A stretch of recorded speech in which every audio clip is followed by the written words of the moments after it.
Last half hour of the show that we always do here on Thursdays. Time to go from Lima with our buddy, Nino Torres to Seattle and our buddy Nico Moreno. He is not wearing a lid, but what cup of coffee are you on, sir? Cup number 2 today. All right, with the Rave Green. Oh And yeah, you got to do the Rave Green because, man, it's all about the Rave Green. Starting off the season here soon. Look at you checking the hairdo out of the blocks. You're checking to make sure that every hair is in place. It's always in place. You have no concern, sir. I appreciate it, my guy.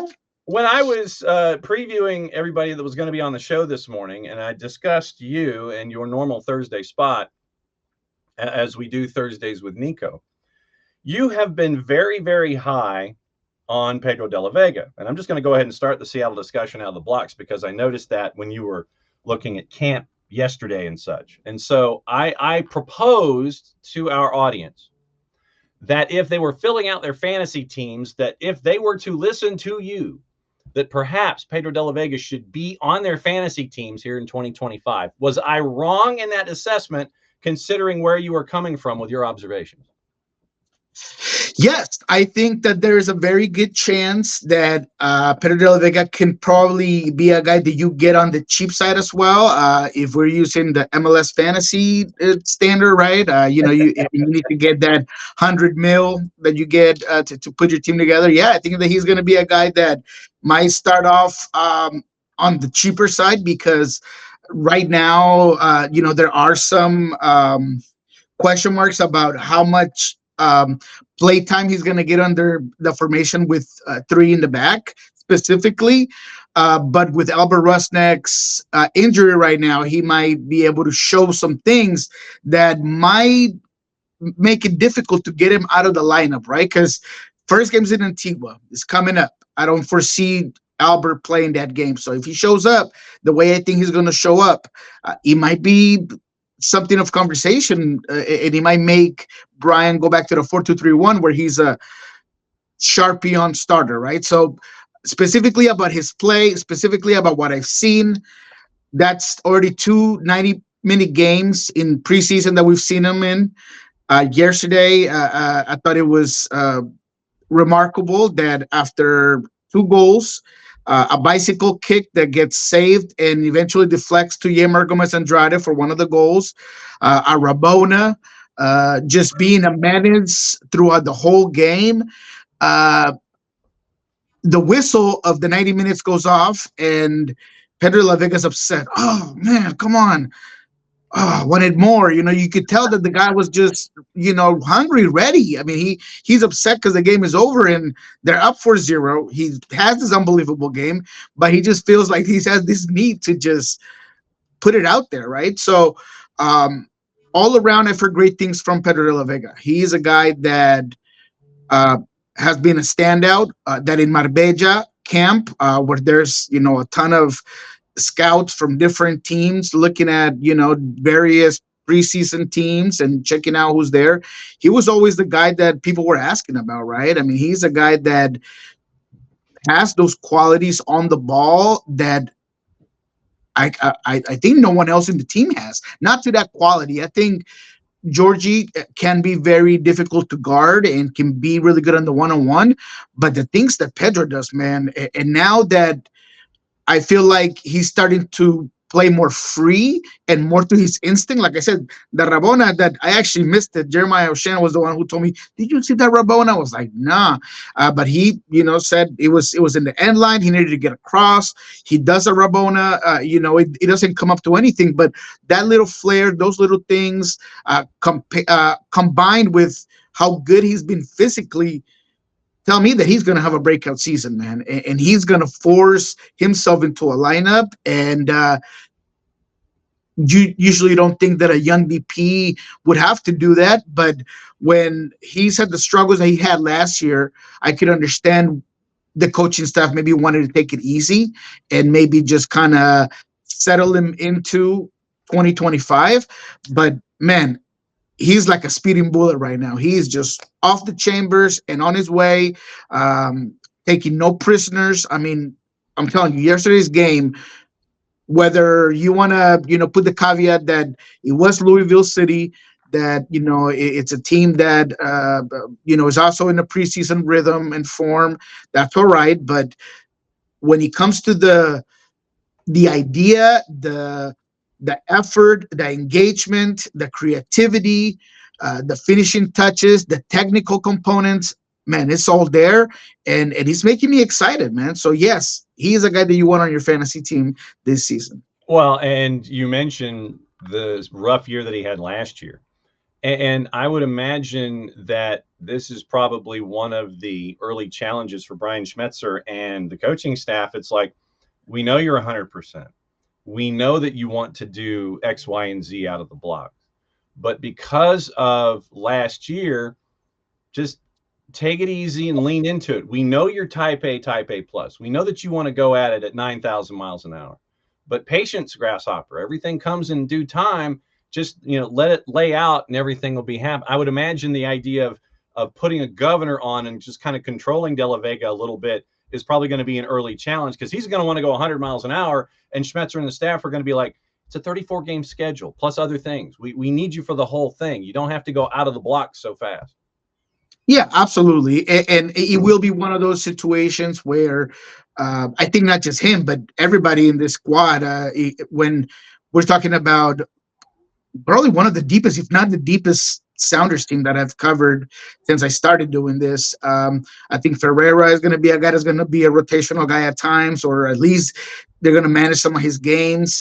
Jordan, you're absolutely right. When it comes to the coaches that's going to want to manage a guy like Pedro de La Vega.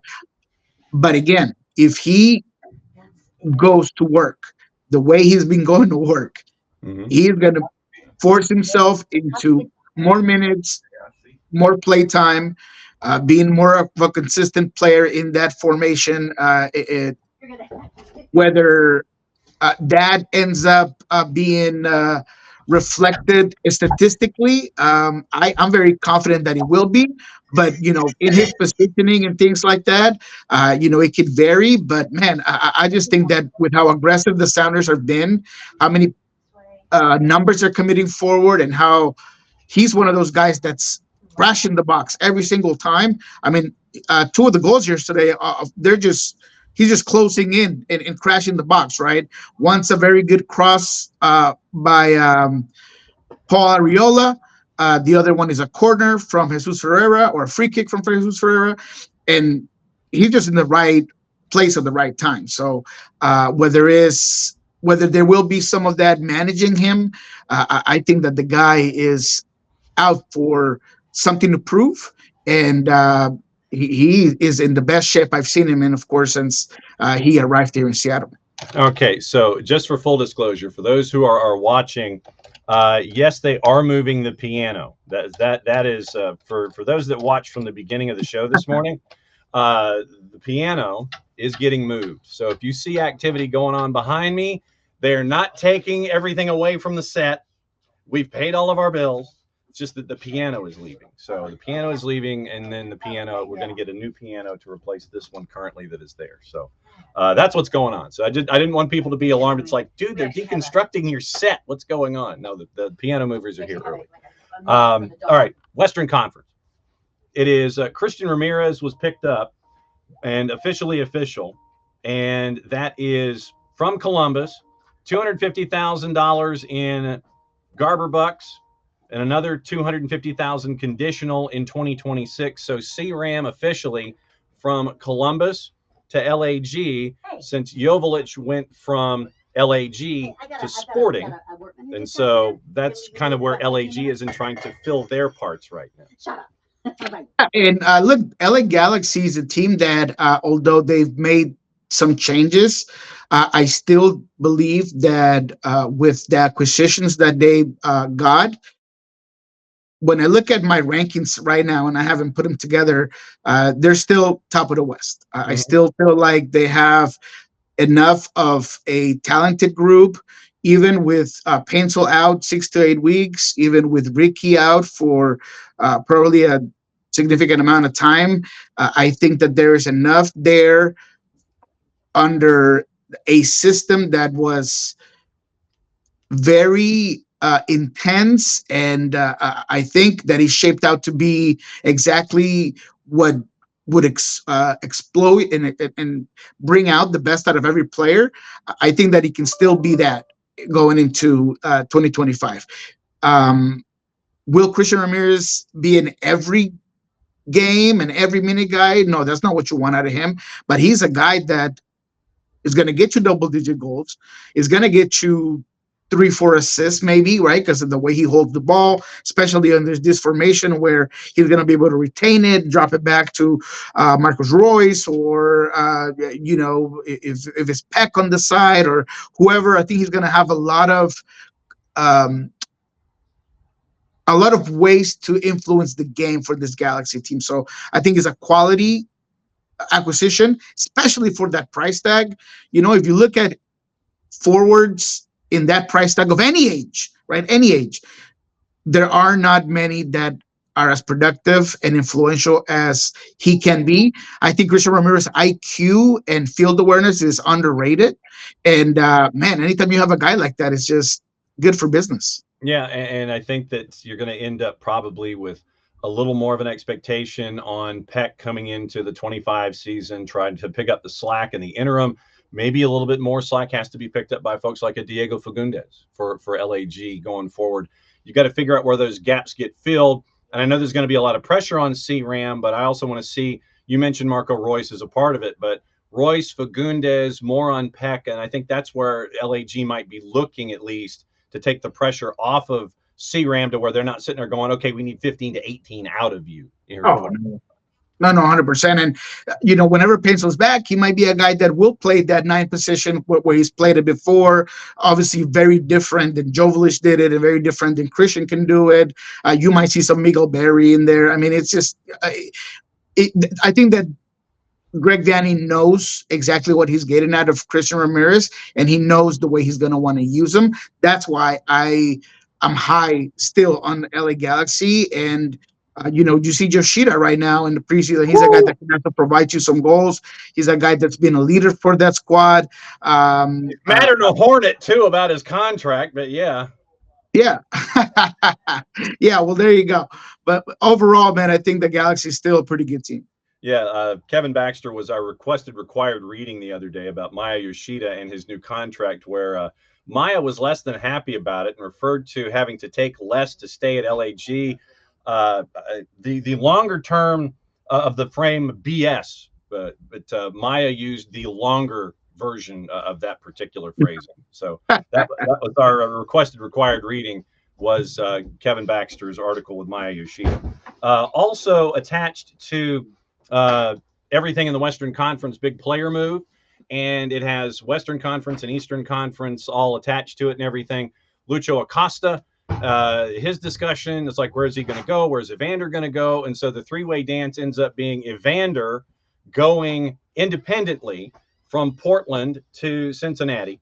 And then you have Lucho, independent of all of that, going from Cincinnati to Dallas. 12 million one play, 6 million another play. And so the big names keep rotating in and around. But the idea of the intra-league transaction where you're just paying straight up cash homie to bring in players, you're there. And so we're getting our first 2 moves with these 2 big names. Man, I love it. I really, you knew it was going to happen, and you knew it was going to be a domino effect. There were 2 things that were for sure going into 2025. One was that Evander was not going to play in Portland, was not going to play in Portland. He didn't matter what and how it was going to happen, but there was going to be a move made. And then when it came to Lucho, a guy that I think was looking for a last big payday, goes to Dallas, a team that needs him. And, when we heard about the contenders for the Lucho Acosta sweepstakes, I said it, look, Dallas is going to be the team. There's no doubt in my mind. They have the open books right now. They just did a fire sale, have a whole bunch of space and need for him. So he's a guy that's going to be not just getting right now that move over there, but eventually will get a big contract with Dallas. So it's, to me, a good move for Dallas. They needed that. I think him and Peter Musa are going to be a very good and very interesting duo. If obviously they all played to their potential. And then Evander, oh man, look, I love Evander. And I think that this moves hurts Portland more than it helps Cincinnati. And I don't know if I'm making myself clear there, but Portland does not have a guy right now that can do the things that Evander can do. I know that he had issues. I know that he was a diva. I know that he,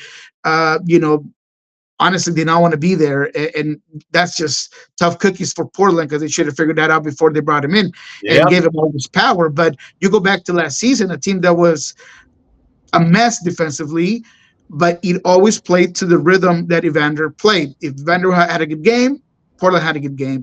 He needed to rescue him, he would rescue him. He was the guy that in any moment would hit you with a shot outside the 18, save you either draw a game or win you a game. Now they don't have that. And I really think that they are going to need to go out there and get a guy like that if they want to make the playoffs in a very competitive Western Conference at the moment. But his move to Cincinnati, I just don't know how it fits when it comes to the personalities. Noonan is not a guy that's going to be taking no crap. I mean, you know what I'm saying? If it's going to be a problem in that regard, then we're already off to a bad start. So I feel like he's an unusual fit, an unorthodox fit. Now, if you can force that and get everything that you need out of Evander, then Cincinnati does get a really good player that they obviously need without Lucho Acosta. But when I look at the system, when I look at what they needed out of Luciano Acosta, I don't think that they are a like-to-like player. So I'm very curious on how he's going to adapt and in what way Noonan is going to use him as well. But all in all, I think Dallas gets better. I think Cincinnati is still to be determined. And Portland is just in need of a big-time player. Portland's a big old question mark. All right, the movers are about to take over the studio. Where do folks follow you here in the next 7 days before we reconvene and talk about actual games and things? What's up? Yeah, man, go ahead and check me out, of course, on Pulso Sports. We got a ton of good stuff right now. I spoke to the Jesus Pereira, talked to us about his adaptation, about how he's building a rapport with Pedro de LaVega and Jordan Morris. Talked to him in Spanish as well. We had Obed Vargas telling us that he don't want to hear the noise about $10 million for his transfer. He's just trying to work hard, and that as much as you hear Mexican teams wanting him, he's going to Europe. That's still the plan. I'm not going anywhere but Europe. So go ahead and check that out there as well. We got Paul Arriola talking about facing 3 Mexican league teams in the Leagues Cup, including his former home of Xolos, Tijuana. So, man, a lot of good stuff there in Pulso. And go check out Nos Arietes. We just did a podcast yesterday where we broke down the entirety of the first game, the first group in the preseason game between Louisville City and the Sounders, and then the first half or 50 minutes that I watched of the second group. So go ahead and check that out there as well. All right. Love you, my friend. We'll catch up next week. We'll talk about games, put a bookmark in the conversation about a guy like Noonan that don't take no crap. I like that. All right, my friend. Take it easy. There we go. There goes our buddy Niko Moreno.